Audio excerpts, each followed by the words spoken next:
about 35 miles from Dayton, so I spent quite a bit of time in Dayton during the formative years of my career, so I'm honored to be on with that community. I'm the Community Relations Director at University of the Pacific in Stockton.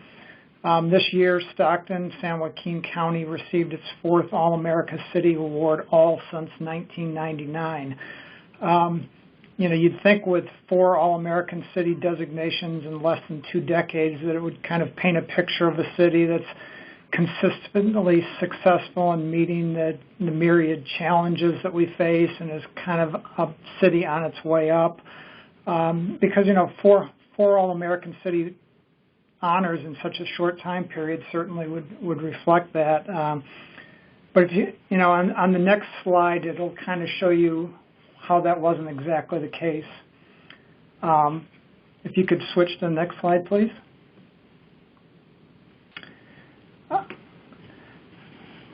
In June of 2012, Stockton became the largest city in the country to declare bankruptcy. Sometime later, city in my home state of Michigan, Detroit, took that quote-unquote honor away from us. In Detroit's case, however, the federal government was there to help bail out the city, and there was no such luck like that for Stockton. This slide in particular, and some of the statistics that are listed is particularly meaningful to me because for 27 years I worked at The Record, the newspaper in Stockton. The last 13 years as the executive editor. So my reporters and editors and photographers, et cetera, had to chronicle how the city had plunged into bankruptcy. It was a tough time for a lot of things going on in the city. The economy had really tanked. The real estate market was not doing well. And there were some very unfortunate side issues that Stockton had to deal with. If you could switch slides. One of the things was just a mass layoff and attrition of police officers at a time when crime was a huge problem. Stockton itself lost about 120 sworn officers during this period as it dealt with bankruptcy. Some of the fiscal issues were felt at school districts with the layoffs of teachers, aides, and other positions. City retirees lost huge chunks of their pension and health benefits. A number of businesses were shutting down, and the unemployment rate was consistently in double digits. And one of the other things that was extremely difficult is Stockton became, while all this was going on, became somewhat of the epicenter of the foreclosure mess that the country was dealing with.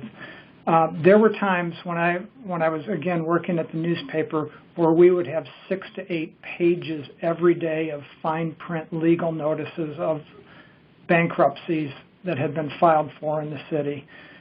With all this happened, it had also created a real image problem for Stockton in trying to draw employers, etc. But as fate would have it, at the exact same time that was going on, University of the Pacific and its relatively new president, Pam Ibeck, if you could switch slides, we're in the process of coming together and fine-tuning an initiative that she would deem the Beyond Our Gates program. University of the Pacific is a private school of about 5,000. For many years, some people thought it was a bit aloof in the way that it dealt with the community as a whole. And President Ibeck, after taking over, was very dedicated to wanting to change that image. In creating more of kind of a town-gown relationship to help reach out and solve some of Stockton's problems. Initially, Beyond Our Gates delved into many different areas. There were listening meetings that were held over issues like the economy and water, education, entertainment, diversity. But by about 2012, the focus was really pushed on the crucial need for literacy-related work in our community. And the emphasis was also put on the Reading by Third Grade initiative that was also the focal point of this year's All-America City competition.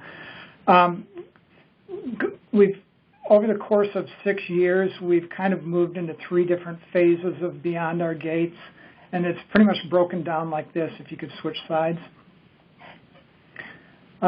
We first wanted to try to recruit community partners to focus on needs, the planning, and how we would implement efforts in trying to improve grade level reading, which at that point was well under 30% for 3rd grade.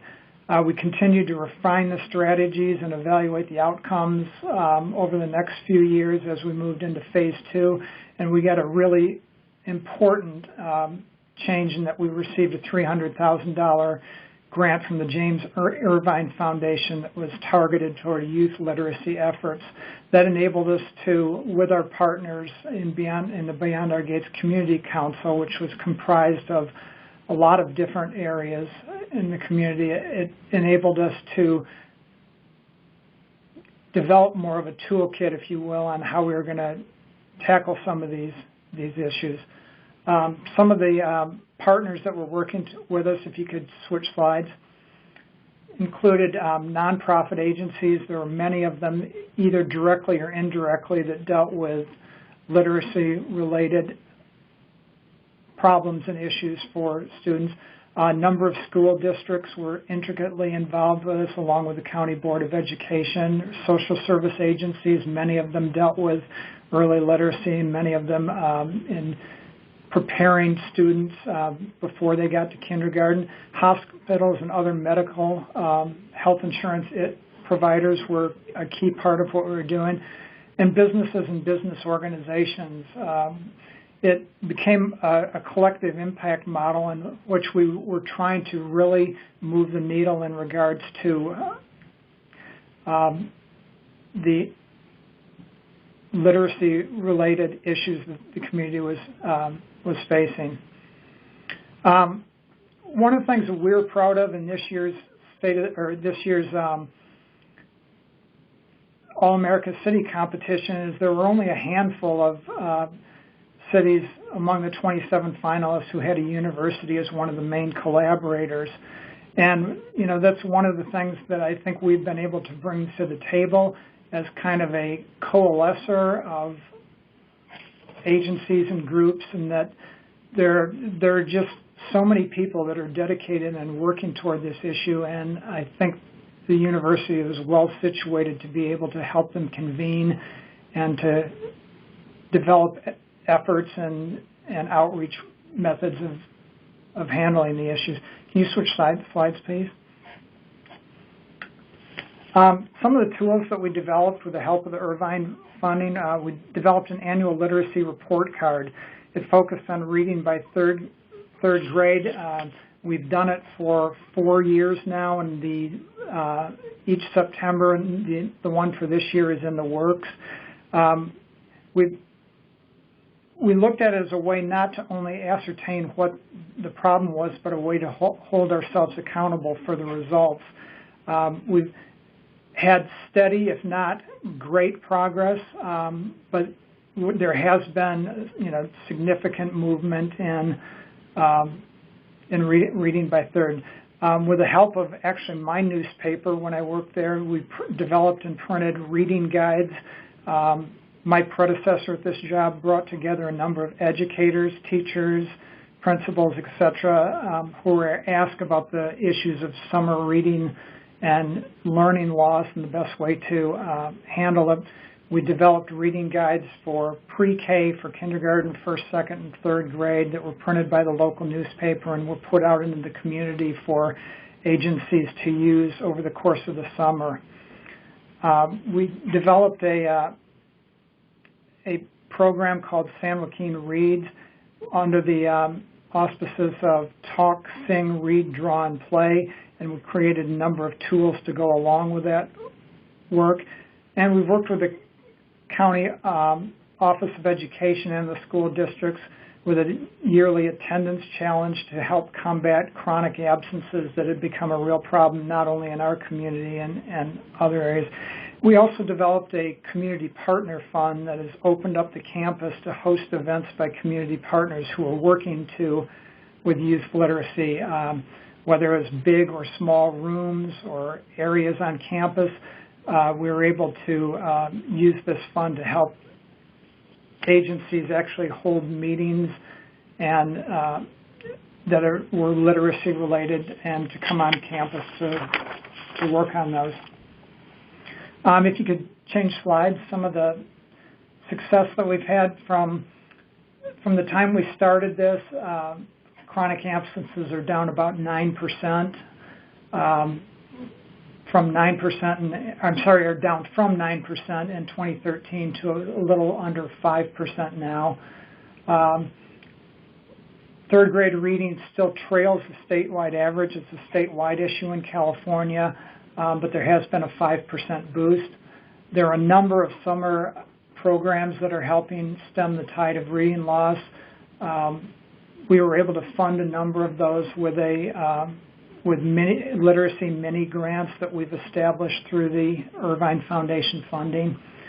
Elsewhere, a Children's Youth and Task Force has been formed in San Joaquin County, and approximately $150,000 have gone out in those mini literacy grants that I talked about earlier. The theme for, as I mentioned, the theme for the 2017 All-American City competition dealt with the campaign for grade level reading. Obviously, we felt good about our chances because that's something that we've put a lot of effort into really over the last 5 or 6 years. Stockton actually has been a pace setter community for 5 years in a row now. Now, I can't sit here and take a lot of credit for what has been accomplished because, as I mentioned, for the past 3 decades, I was working at a newspaper that was helping chronicle some of the issues that were going on. But I have to say, when I was in Denver and the All-American City honor was announced, and I'd been on my job for a grand total of 3 weeks at that point, it made me feel real proud about some of the things that we had created and done to help the community as a whole reach that point. You can switch slides if you want to. Sorry, I think I forgot to mention that.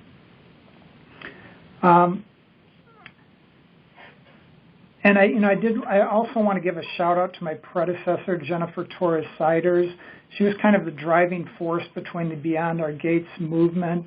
For about 7 years before she took this position, she worked with me at the Record, and then she moved over to University of the Pacific as Community Relations Director and created a lot of the tools that you see on your screen now that are still in use by Beyond Our Gates and trying to help empower our partners who have done such a great job of dealing with this. Jennifer recently took a job at Caltech in Pasadena, California, but we owe a lot of where we are today to the work that she's done. While she was doing that, she also found time to write 2 children's books and is finishing up her doctorate degree also. And I think Stockton as a whole has come a long way because of some of the efforts that our partners have put into this. If you could switch slides. Just some of the positive momentum that's going on in Stockton. Last November, the city elected a 26-year-old African-American Stanford graduate, Michael Tubbs, as mayor. He has helped develop a program called Reinvent South Stockton, in which a area that has been neglected for many years is starting to show some improvement, and there are more resources being marshaled in that direction. The police force that I mentioned, helped out by a voter-approved tax, is now at an all-time high of 450 sworn officers. If you had lived here and saw the slide in the amount of sworn staffing, it was just amazing to think of where we've come right now. School districts are hiring more teachers, and there's intense focus on everything from the issues of grade level reading. There are a number of STEM schools and programs opening now. The business climate has improved immensely along with the real estate market. We're getting more people to relocate in Stockton. The amount of that the real estate market lost during the foreclosure crisis has been changed around, and that's has improved immensely. And it's felt really good to be able to cap that off with an All-American City Award for the 4th time in 8 years, if you could switch sides. In 1999, 2004, 2015, 2017, the city's been honored. As you would expect in just about any community, there are naysayers. They look at some of the problems, the crime rate, some of the other issues that Stockton has faced. And there are, from some people, kind of a tendency to poo-poo the fact that we've won this award and to look at the negative things that happen and think that it's not worthwhile. And I think the group that I represented in Denver, along with people with our mayor, city council member, people from agencies working hard to improve the community, know that so much has been sunk into this effort, and a lot of it is being done through the education process. Those kids that we're trying to focus on from kindergarten and before kindergarten through 3rd grade are the key to our future, and so much research and data has shown that that is what is going to help us turn things around. We're extremely pleased that as a university we've been able to help contribute to this effort, and we're very proud of our partners working together and trying to make the changes. I think there might be one more slide. No questions. But I appreciate you taking the time to listen to me, and I'm certainly willing to answer any questions either now or after the Dayton presentation. We look forward to applying for this every year because, you learn a lot whether you're honored with an All-American City Award or whether you're not. You learn a lot through the process, and we're certainly celebrating what was done this year in the All-America City competition at the university and the city as a whole that I think is truly on its way to turning itself around. Thank you very much. Great. Thank you so much, Mike, for taking the time and sharing with us about what's going on in Stockton and San Joaquin. And again, I just want to reiterate, you guys are a 4-time winner, and for us at the All-America City Awards, it's really about the hard work that people are putting in, no matter how challenging the circumstances. And it's been really incredible to see the work that you all have done in all different aspects and really great on grade level reading. Does anyone have any pressing questions right now? You can unmute yourself by *6. And we'll also have time for questions at the end.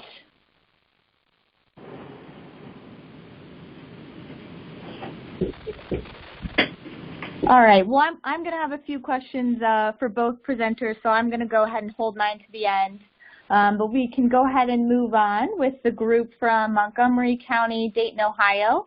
And we have Tom Lasley and Ritika Crump. Go ahead. Thank you very much, Sarah. This is Tom Lasley. I'm Chief Executive Officer of Learner in Dayton, and this is... Good afternoon. This is Ritika Crump. Thank you for inviting us to join the webinar, and I am Director of Early Learning and Community Lead for our campaign for grade level reading here in Montgomery County, Dayton. We are a first-time winner of the award, and we feel very privileged to be on with Stockton. And also to have been able to win the award. Ritika Crump, who's joining me as a significant contributor on this webinar, is really responsible for so much of the work that has been accomplished. So I'm so pleased she was able to participate in the call. We put together an equity document called Know the Gap, Close the Gap. We really are going to spend the time that we have focusing on that before we look at that equity document, and this was a document that we created to help focus conversation in our community about the equity challenges and the need to really address those challenges. Ritika and I are going to give you very, very briefly a bit of context, and then we're going to show you how we represented the data to the community. First, here's just a little bit of a contextual sense of where we are as a community. Ritika? So we are, of course, the Campaign for Grade Level Reading Community, and we are also part of the Strive Together network, which is the Cradle to Career network. And we have been involved with both those networks for over 5 years now and have been monitoring our indicators from kindergarten readiness through college and career readiness for all our students in Montgomery County. And we have made great progress across many places, including summer learning and kindergarten readiness, but we haven't seen the big changes in trend line and turning of curves that we have been hoping for. And that's why starting this year, we started disaggregating our data for gender as well as race. And Know the Gap, Close the Gap is our equity report that we released this January. And, it is a difficult conversation to have around equity issues, and we are going to share with all of you how we are using data to drive those conversations and the progress we have made so far. By no means we have figured it all out yet. We are just starting on this journey, and we're happy to share what we have learned so far. Critical to the work that we're doing is our ability to meet with all the school superintendents. If you saw the way this was represented, it's Dayton-Montgomery County. In Dayton-Montgomery County, there are a total of 16 public school districts. The superintendents of those 16 school districts meet the third Tuesday of every month. We meet with those superintendents, and part of those conversations every third Tuesday are around data, and especially around the kind of data that we're going to be sharing with you today. I think that one of the real significant parts to our success thus far has been our ability to meet with the superintendents and have them so intimately engaged in the conversations and also so intimately involved in trying to identify strategies for impacting the data that we're going to represent to you today. So with that, Rithika and I are going to go, and you can change to the next slide, Sarah. And Rithika is now going to show you an example of some of the data that we're presenting to our stakeholders and to our educational partners in the community. So this is our proficiency rates for third grade reading over last 10 years by race and gender. And like I shared, that we have been looking at aggregate data for each of our 16 public school districts, sharing that publicly in our annual report card for last several years. But this is the first year that we looked at entire county, and so this report was at county level. It is aggregated data for all 16 districts, but then we also did this disaggregation by race and gender for each of the 16 districts and presented that data to the districts, and it is also on our website. But and it is done for kindergarten readiness through our college career readiness, but this is the third grade reading slide. And unfortunately, in Montgomery County, just like rest of the country, our African American children are behind significantly from the white majority kids. And these are the only two groups represented in our data because we do not have too many other children from other ethnicities and races to make up in the local data. And it was heartbreaking to have this data presented because we saw a very small percentage of our African American boys in particular are reading on grade level. And how we have worked with this report is when we first disaggregated the data last summer, we started doing data walks in the community. So we would take the data we had disaggregated to different stakeholders. We have done over 24 data walks, and we have engaged our stakeholders, of course, including our school districts and superintendents and teachers, but also community partners, nonprofits, families. And you can see a video on our website with your families' voices and how the data, their feedback on the data. But we have significantly used data walks, over 24 of them in the last year, across the community to really generate awareness around the disparities we face. If you go to the next slide, Sarah, you'll see some of the questions when we're doing the data walks. you'll see some of the kinds of questions that we try to have people engage. Clearly they bring up, as they're doing the data walks, they're bringing up their own issues, their own concerns, their own thoughts and perspectives. But we also felt like it was important for us to help shape some of those conversations. So you can see with this slide an example of some of the questions. And if you look at the full Know the Gap, Close the Gap report, you'll see for each one of the data points that we have, and we have quite a number of those in the report, we've put together a set of questions very similar to these where we try to encourage people to focus their attention. Using those questions, if you go to the next slide, Sarah, you'll see that as part of this process, we've really tried to be quite purposeful with our community. We had Gloria Ladson-Billings from the University of Wisconsin come in and try to help kick off the conversations. She's a well-respected scholar, certainly well-respected on the issue of equity, and she helped kick this off for our community, and that was significant.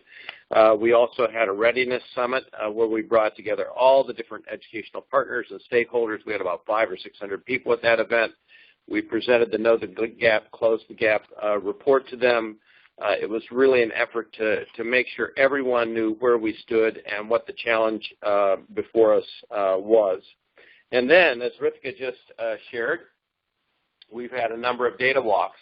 And Rithika and I have done a couple of those together. Actually, we have another one scheduled for this Friday.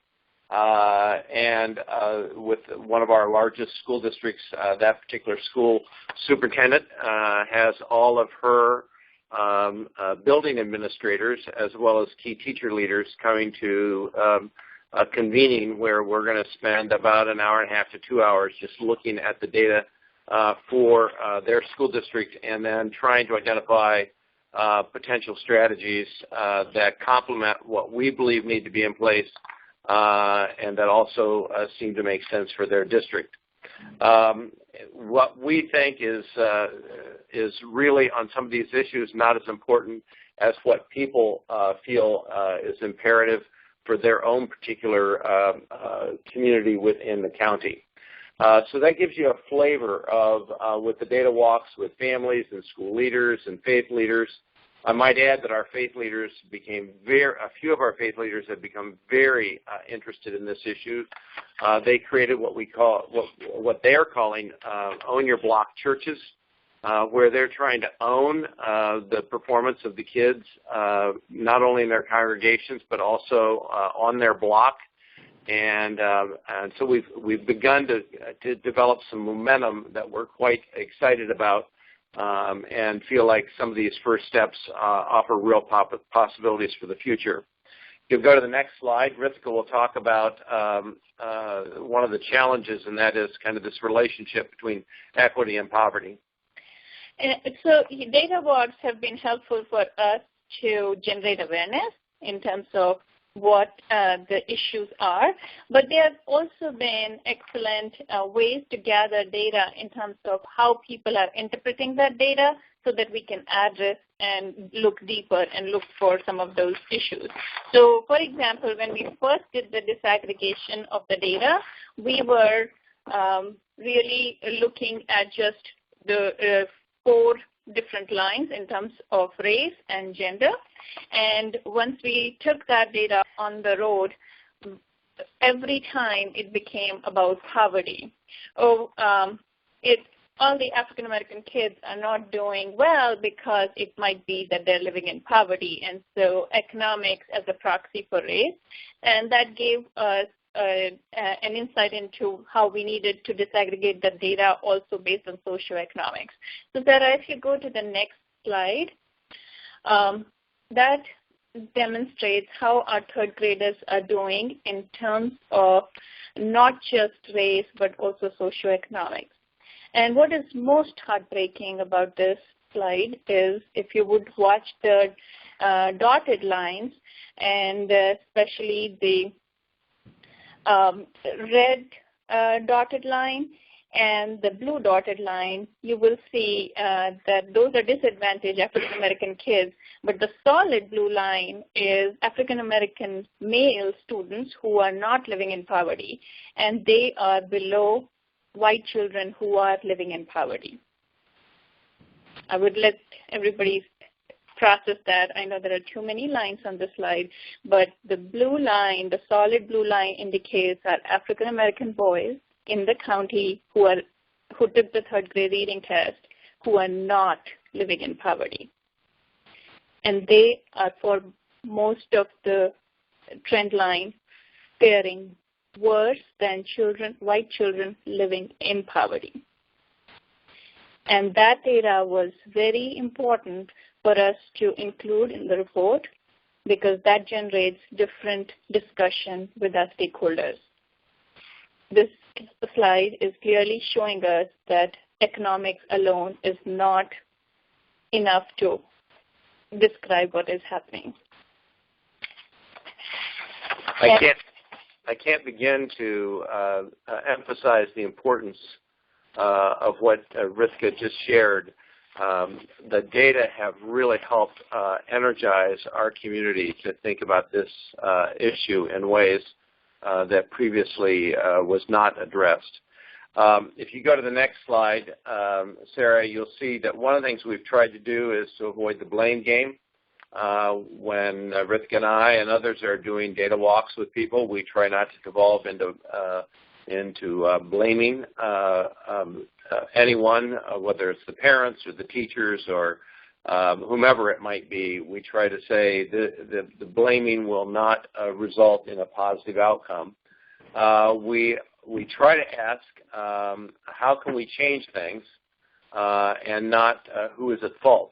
If we focus on how can we change things, what can we do going forward, as opposed to how can we try to figure out who to blame on this issue, we found that the conversations are much, much more productive. If you go to the next slide, you'll begin to, on these last two slides that we're going to share what are we learning, and I'm going to do a little bit on that, and then Ritika is going to finish with what's next. First of all, if you look at what we're learning, people really don't know what's behind Dayton's African American children and the performance of those children. They're vaguely familiar with the statistics, but they don't know how tragically behind our young people are who come from underrepresented populations. And so one of the things we've tried to do is to foster that awareness. What we do know is that people want to help, but oftentimes they need direction as to how they can assist. And that's why I mentioned what the pastors were doing with their Own the Block churches concept. Ritika and I were both incredibly energized to see how our pastors embraced this effort.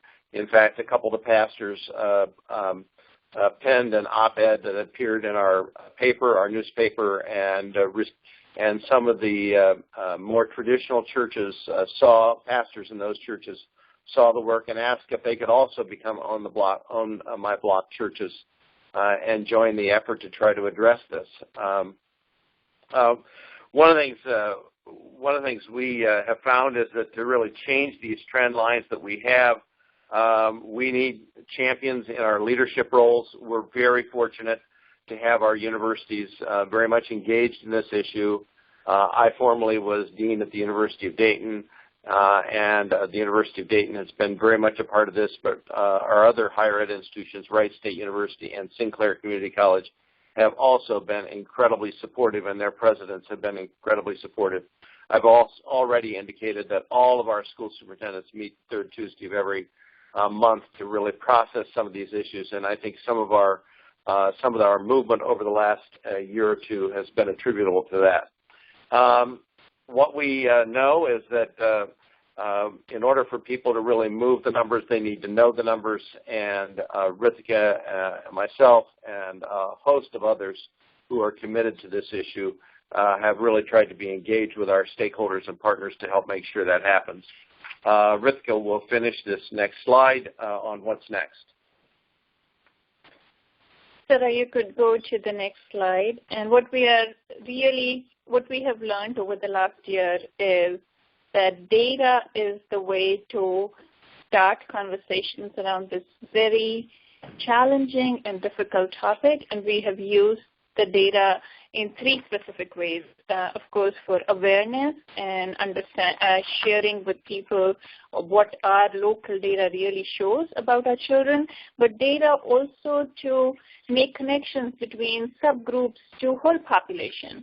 Everybody wants our trend lines to move, and of course social justice issues are very important and everybody cares about that. What also really helps engaging multitude of partners very quickly is when we are able to share how moving subpopulations of children, just 50 more African American boys reading on grade level, can impact our whole population result by 1 to 2 percentage points. So it's been both, and it's of course it's the right thing to do, and it can also impact our overall population level results that we are all trying to drive towards. And the third way we have used data is to align contributions. Like Tom said, we have faith leaders working on owning their own block. You know, everybody doesn't have to become a reading tutor or a reading instructor, but pastors can own their block and look at who are the children who are coming to their churches, who are not coming to their churches, and how are they doing on their attendance. Do they have access to quality after-school programming? Are the children in their churches attending preschool? Are the young people in their churches signing up for FAFSA? So there are multiple ways that churches can align contributions, and that's what we're looking forward going forward. How do we align different stakeholder groups in aligning their contributions?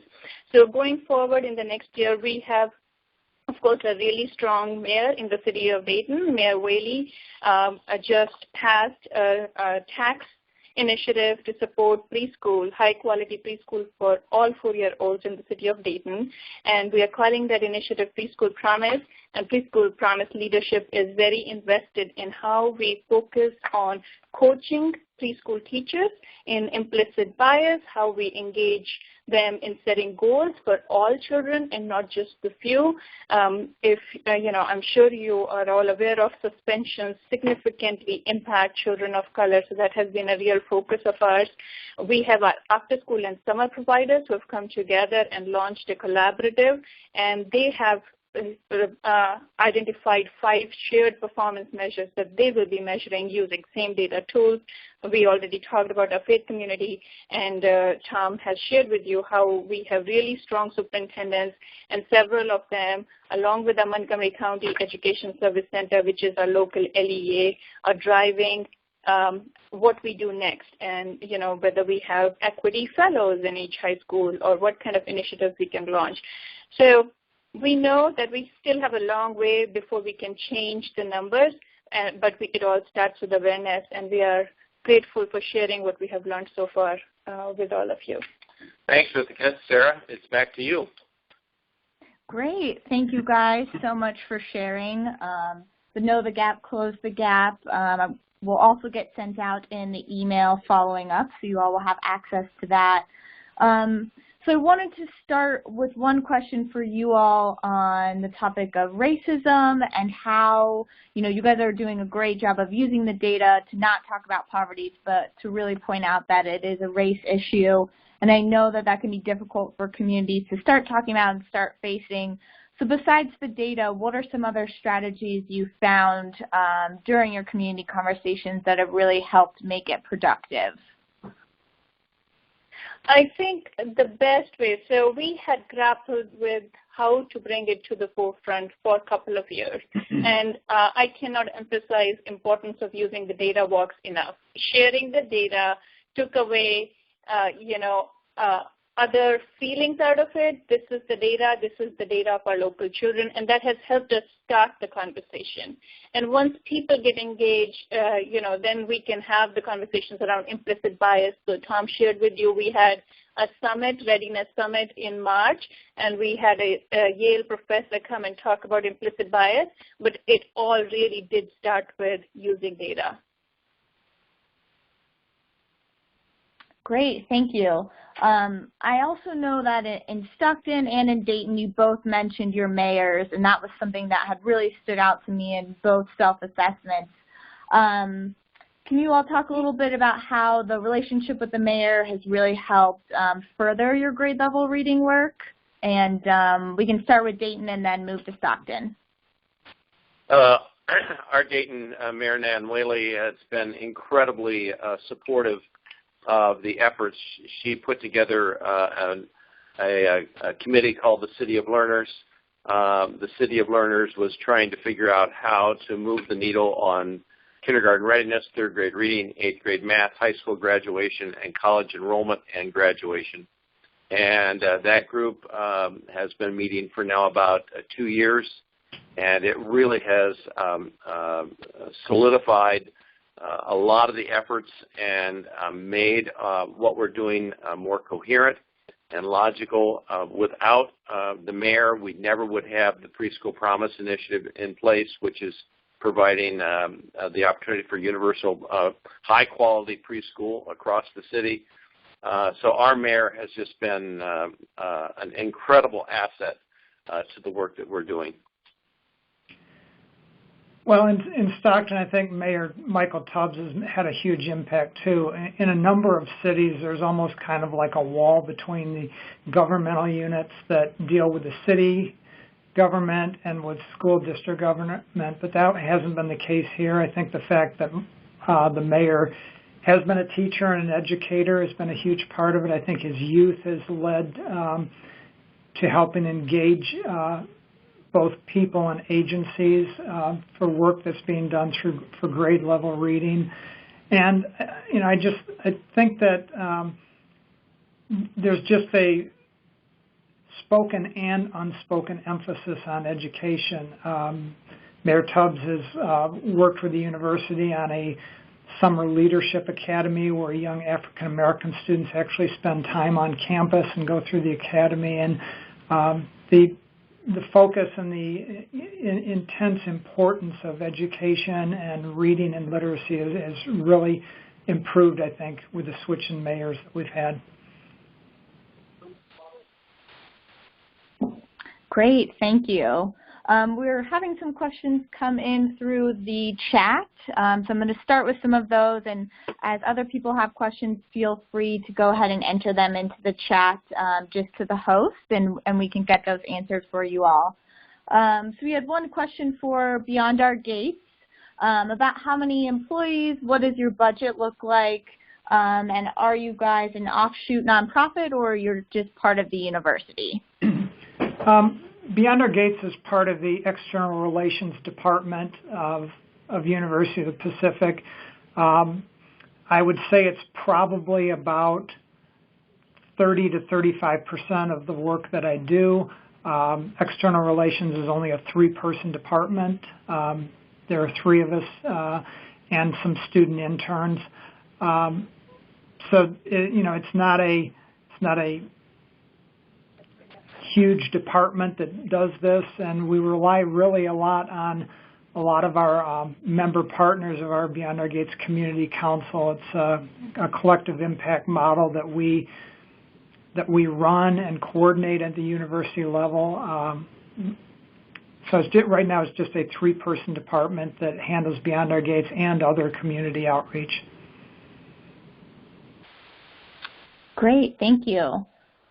Another question that we had come in was, from you all's point of view in Dayton, why are the African American males who are not in poverty doing so much worse than the white males who are in poverty?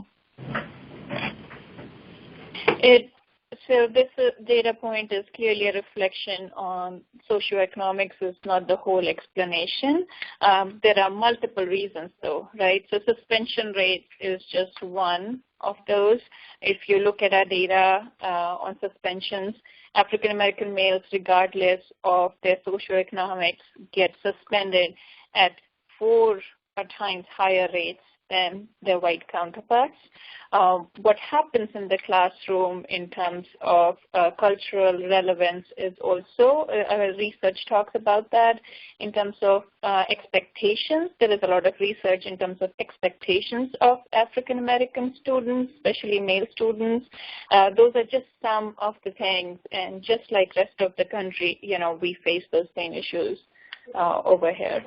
One of the things, Sarah, that that Ritika and I will do when this call is completed is almost immediately, I'll send you the link to a talk that Walter Gilliam gave at that Readiness Summit. Walter Gilliam is at Yale. He did his talk on implicit bias. I think it was very powerful, and there's a lot of power. He has a number of PowerPoints, but he has some very interesting videos embedded in that PowerPoint. Embedded in his presentation. I would encourage people to look at that if they have a chance, rather than for Ritika and I to try to hypothesize as to why this is the case. I think if you watch the presentation by Dr. Gilliam, you'll see that implicit bias clearly is a factor. The degree to which it's a factor is probably debatable, but I think everyone who came away from that presentation came away with the sense that implicit bias is still evidenced in a lot of our educational practices. And I think they'll be surprised if they see the presentation that he makes. It's a very research-driven presentation. It's not ideological. It's really based a lot on data. So I'll share that with you, and I encourage people to take a moment to look at it if they have a chance. Great, wonderful. I'll be sure to include that in the follow-up email. So another question we've got is superintendents. You both talked about having quite a few in your area, and especially in Dayton, you said that everyone was really on board and had buy-in with the Know the Gap, Close the Gap. So what are some strategies about getting all superintendents to the table and how to really get them, moving together to move the needle on grade level reading? We've caught, Ritika and I will both tell you this, we've caught a number of breaks in our initiative, and one of our breaks was that the regional superintendent, who had been formerly a local superintendent but is very well respected in our county, he embraced the work that we were doing. And when he embraced it, that meant that a lot of the key superintendents saw the value. And as a result, we've now started meeting with all the superintendents. When we get new superintendents, we go out and meet with them individually so that they are aware of the work that we're doing and why we're doing that work. And it just has been a wonderful partnership. I might add that one of the other things is our local paper, the Dayton Daily News. Every single Sunday in the Sunday edition, on the second page of the Metro section, they devote a full page of the paper, and they've done this now for almost 2 years to this work.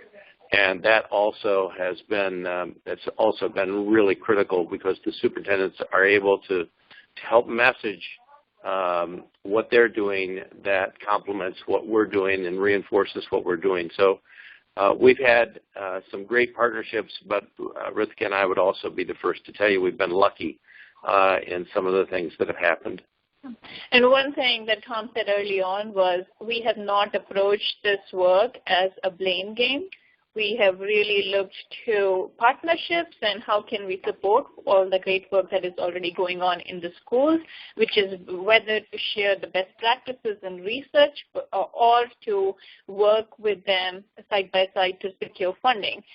We have worked, for example, with one of our school districts for a long time, and they did not have after school and summer programming, and we worked with them to support grant writing so that they could pull down 21st century funding. They just found out today that they got $1.7 million over the next 5 years to provide after school. So, it has been a partnership, and we have really tried to seek how we can all work together rather than blame anybody. Great. Well, and congratulations on getting that grant. That's really phenomenal. Mike, do you have any comments on how to work with school superintendents and really get their buy-in in moving the needle for grade level reading? I think it's essential, and I think we've had pretty good cooperation, both from the individual districts and from the County Office of Education, the overarching group that for the entire county. I think it's like it is with a lot of things. If the top part of leadership is behind something, then it's going to be huge for the organization as a whole. And in Denver we had 6 people there. One of them was the public information officer from the largest local school district, and another person was a principal from that same school district, both with the blessings of the superintendent to go to Denver, because not only for the All-American competition, but for what could be learned at the small group sessions throughout the days of the conference. Leadership and buy-in from the top is essential. Great, thank you. We had another question come in along the same lines, but how do you engage school board members in this work and get their buy-in? We once a year we bring all the 16 of the school superintendents and all 16 of the school boards together at either an April or May convening, and we share. It's a morning meeting where we share a lot of the data and also have kind of open conversations around what's happening both within the individual districts as well as collectively. We also bring our local legislators to that convening from both the House and Senate side, so that there can be policy conversations as part of the dialogue. So the goal there is to foster a sense of ownership on the part of the board members on what's happening. But we've been fortunate because the superintendents like this work, and they've been encouraging of their board members to participate in the annual convening.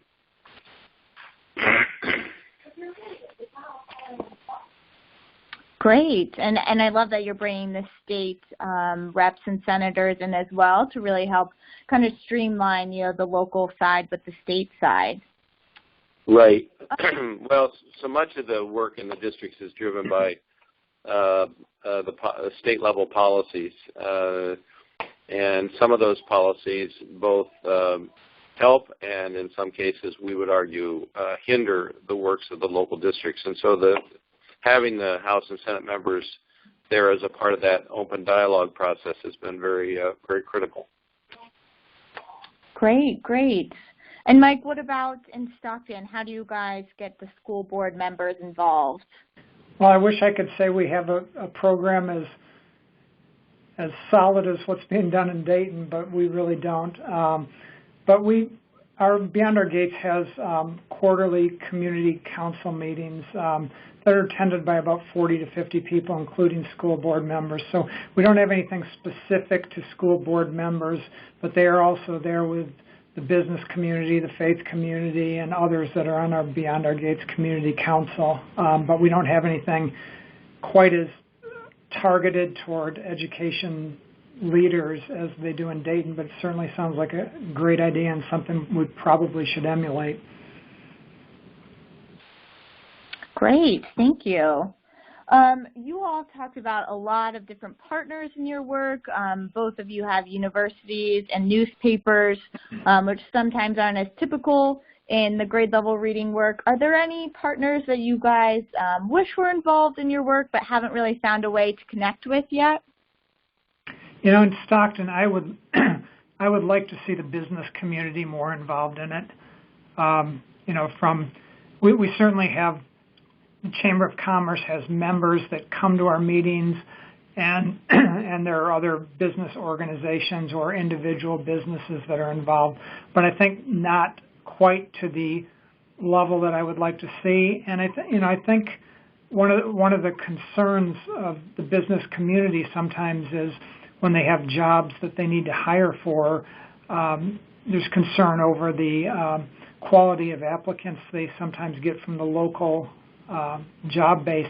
And I think it would behoove the business community to get in at the ground level of this campaign for greater level reading and early literacy, because it certainly has a domino effect all the way to when they're ready to hire these people eventually when they're finished with school. So in Dayton, we have been fortunate that we have lots of all the big stakeholders I can think of.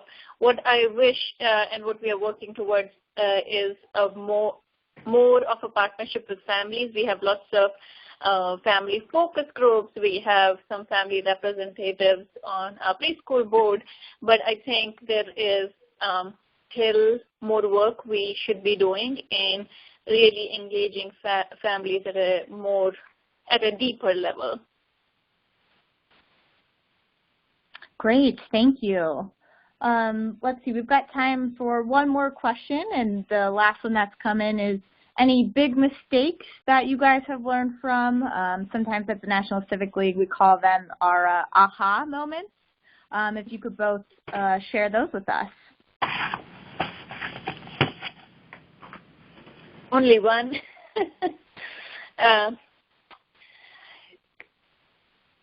So one of the big mistakes, I think, in terms of equity when we first tried it was maybe talking about race before really using the data, I think, because I think flipping it has helped us really come a long way in a very short period.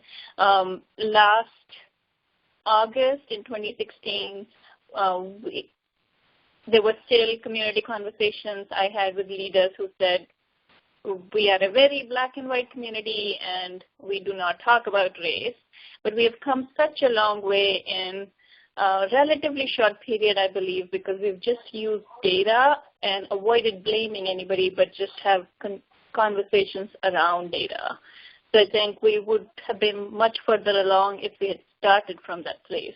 Tom, what would you say? I agree. I very much agree. You know, in Stockton, I've only been here 9 weeks on this job, so I think it's premature for me to talk about mistakes because I'm not sure I really know all of the background of the things that have been done. I know that we're continually looking for new ways and better ways to reach the community and the stakeholders that we need to. Hopefully, ultimately, they won't decide it was a mistake to hire me, but I don't know of mistakes that might have been made in the past before I got here. Well, great. Well, thank you so much. We are at the end of the hour, but just want to thank Stockton and Dayton, you guys, for giving your time and sharing with all of us. Also, this group that's been on the webinar has been very giving in the private messages with a lot of other resources, so I'll be sure to include those in the follow-up email as well. And again, the webinar is recorded, and you guys will receive that, and we encourage you to share it with your networks, and we'll be posting it on social media as well. So thank you again, Mike, Tom, and Ritika, and hope you guys have a great rest of your Monday. Thanks, you too.